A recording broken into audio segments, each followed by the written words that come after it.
পবিত্র ঈদুল আজহার আনন্দ শেষে আবারও কর্মব্যস্ত জীবনে ফিরতে শুরু করেছেন নগরবাসী। পরিবার পরিজনের সঙ্গে ঈদ উদযাপনে শেষে দেশের বিভিন্ন জেলা থেকে রাজধানী ঢাকায় ফিরছেন কর্মজীবী মানুষ, শিক্ষার্থী এবং চাকরিজীবীরা।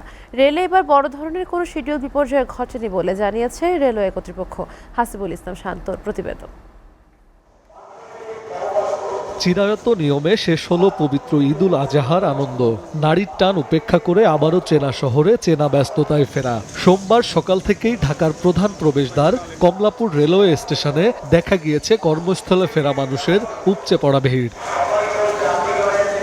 যাত্রীরা বলছেন, যাওয়ার সময়ের মতো ফেরার জার্নিটাও যেন নির্বিঘ্ন হয়, এমনটাই প্রত্যাশা ছিল তাদের। আর এবার সেই প্রত্যাশাই অনেকটা পূরণ হয়েছে। গরম অনেক প্রচণ্ড।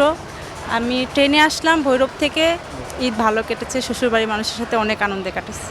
গফরগাঁও যাচ্ছি, ঢাকায় বোনের বাসায় আসছিলাম। তো 4 দিনে মাসাল্লাহ দিলে সুন্দর ঈদ কাটাইছি বন্ধু বান্ধব পরিবারের সাথে। এখন ঈদের ছুটি শেষ। ঈদ তো খুব ভালোই কাটছে। রেলওয়ে কর্তৃপক্ষ বলছে, ঈদ পরবর্তী ফিরতি যাত্রায় এখন পর্যন্ত বড় ধরনের কোনো শিডিউল বিপর্যয় ঘটেনি। অধিকাংশ ট্রেন নির্ধারিত সময়ের কাছাকাছি স্টেশনে পৌঁছেছে, ফলে যাত্রীদের ভোগান্তিও তুলনামূলক কম হয়েছে। ঈদ যাত্রা বা ভালো ছিল। আমরা যাত্রী, আপনারাও নিজেরাও জানেন, আপনারা জানেন যে ঈদের অধিকাংশ ট্রেনই ঢাকা থেকে সঠিক সময় ছেড়ে গেছে এবং যাত্রীদের স্বস্তিদায়ক ঈদ যাত্রা হয়েছে। আমরা আশা করি যে ফিরতি যাত্রাও স্বস্তিদায়ক হবে ইনশাল্লাহ। আপনারা আজ সকাল থেকে দেখছেন কমলাপুর স্টেশনে যাত্রীদের ভিড় মোটামুটি ছিল, একেবারে বেশি ছিল সেটা বলা যাবে না, তবে মোটামুটি ভিড় ছিল এবং সবাই, আমি যাত্রীদের সাথেও কথা বলেছি, তারা বলছে তারা স্বস্তিদায়ক যাত্রা পাচ্ছে এবং তারা ভালোই আসছে ঢাকাতে।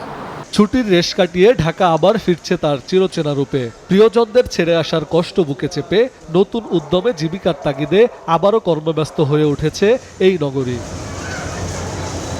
হাসিবুল ইসলাম শান্ত, SA TV, ঢাকা।